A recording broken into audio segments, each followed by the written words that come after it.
Capsule explicative 1.3b. Stratégie de calcul mental sur la division.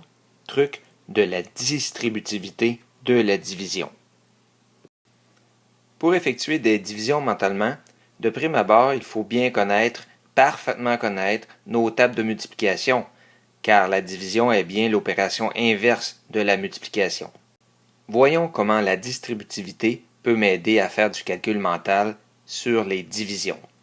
Alors, par exemple, si j'ai 182 à diviser en 7, alors ce truc consiste à décomposer mon 182 en deux quantités.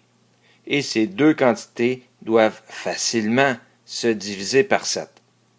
Alors, dans ce cas-ci, je pourrais penser que 182 est, par exemple, 140 plus 42. C'est une façon de le décomposer.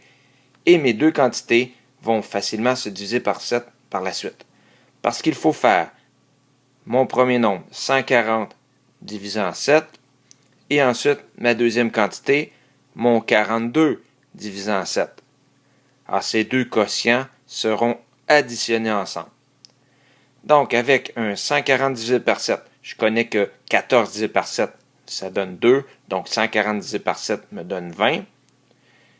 Et ensuite, 42 divisé par 7, si je connais bien ma table de 7, je sais que ça donne 6.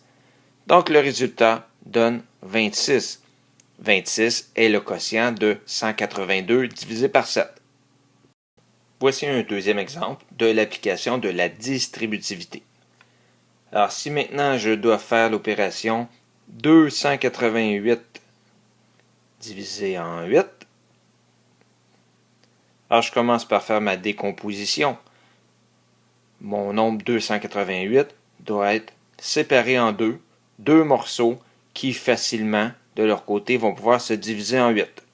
Alors dans ce cas-ci, je pourrais faire 240 plus 48. Alors quand je vais faire ma distributivité, je commence par décomposer le 240 par 8, puis ensuite je vais diviser plutôt le 48 par 8, et je vais faire la somme de ces deux résultats. Donc, 240 divisé par 8, j'ai mon 24 divisé par 8 qui donne 3, donc 240 divisé par 8 me donne 30, et ensuite, mon 48 divisé par 8, cela donne bien 6 en toute connaissance de mes tables. Donc, le résultat final, 36. 288 divisé par 8 me donne 36.